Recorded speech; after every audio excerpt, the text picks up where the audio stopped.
حضور صلی اللہ علیہ وسلم نے نا فجر کی نماز پڑھائی، فجر کی، اور حضور فجر کی نماز پڑھا کے فرمانے لگے بھئی کسی بندے نے روزہ رکھا ہوا ہے؟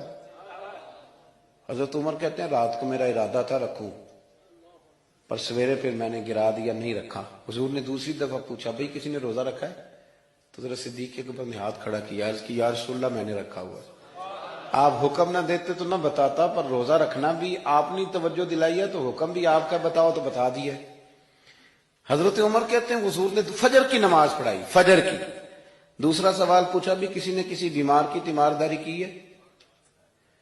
تو حضرت عمر کہتے ہیں میں نے فٹافٹ عرض کی یا رسول اللہ ابھی تو نماز فجر پڑھی ہے، تو اب گھر جائیں گے تو تیمارداری کریں گے۔ تو حضور نے فرمایا عمر تو ذرا ٹھہر جانا، جلدی نہ کر، ٹھہر نہ، ذرا روک تو صحیح۔ تو حضرت عمر فاروق رضی اللہ تعالیٰ عنہ فرماتے ہیں میں چپ کر گیا۔ حضور نے فرمایا بتاؤ بھی کسی نے تیمارداری کی ہے؟ تو صدیق اکبر نے ہاتھ کھڑا کیا، عرض کی یا رسول اللہ عبد الرحمن بن عوف رضی اللہ تعالیٰ عنہ 2-3 دن سے نماز پڑھنے نہیں آ رہے تھے، رات میں نے پتہ کرایا تو پتہ چلا بیمار ہیں، اور حضور مجھے یہ بھی پتہ ہے وہ میرا یار ہے، مجھے پتہ ہے رات کو جلدی سوچا پر تہجد میں ضرور اٹھتا ہے۔ تو حضور میں بھی ذرا فجر کا وقت جلدی اٹھا ہوں تو فجر میں آنے سے پہلے عبد الرحمن ابن عوف کی تیمارداری کر کے آیا ہوں۔ حضرت عمر کہتے ہیں میں نہ ہلکا ہلکا ڈھیلا پڑ گیا۔ حضور نے تیسرا سوال پوچھا، فرمایا کسی نے کسی مسکین کو کھانا کھلایا؟ کھانا کھلایا کسی مسکین کو؟ حضرت سیدنا عمر فاروق کہتے ہیں میں نے پھر عرض کی، میں نے کہا یا رسول اللہ ابھی تو فجر پڑی ہے، گھر جائیں گے کوئی چیز لیں گے تو کھانا کھلائیں گے۔ تو حضور پھر مسکرائے، فرمایا عمر تو ذرا ٹھہر نہیں جاتا، ذرا ٹھہر نہ، ذرا نظارہ تو کرنا، گویا یہ شان صدیق اکبر کا جلسہ ہو رہا، ٹھہرنا۔ حضور نے پھر پوچھا بھی کسی نے کسی مسکین کو کھانا کھلایا ہے؟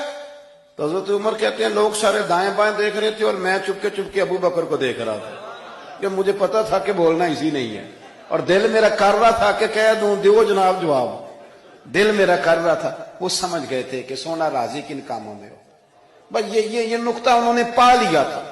حضور نے فرمایا بتاؤ کسی مسکین کو روٹی کھلائی ہے؟ تو جناب سیدنا صدیق اکبر نے ہاتھ کھڑا کیا، عرض کی یا رسول اللہ سویرے اٹھا ہوں تو چھوٹا بیٹا بھی اٹھ گیا تھا، اور میرے وضو کرتے سنت پڑھتے ماں سے کہنے لگا بھوک لگ رہی ہے، تو ماں نے 2 روٹیاں بھی پکا دی، تو حضور ایک اس نے کھائی دوسری اس کے ہاتھ میں تھی۔ جب ہم نکلے ہیں نا گھر سے تو دروازے پہ ایک فقیر کھڑا تھا، مسکین کھڑا تھا، کہہ رہا تھا رات سے بھوکا ہوں، کوئی دروازہ کھلنے کا انتظار کر رہا تھا، ابو بکر سب سے پہلے تیرا ہی کھلا ہے۔ تو حضور میں نا اس مسکین کو ایک روٹی کھلا کے آیا ہوں۔ حضرت عمر فاروق کہتے ہیں میں نے گردن جھکا لی، اور میرے رسول کریم نے فرمایا اے اللہ میرے ابو بکر پہ رحم فرما، اللہ میرے ابو بکر۔ وہ سمجھ گئے تھے، مزاج شناست سمجھ آ گئی تھی کہ حضور کن باتوں میں، اور نا اپنے اوپر وہ سارا کچھ طاری کر لیا تھا انہوں نے، طاری، ان کی ادائیں بالکل ڈھل گئی تھی نبی پاک کی اداؤں۔ 3 دن وہ غار ثور میں رہے۔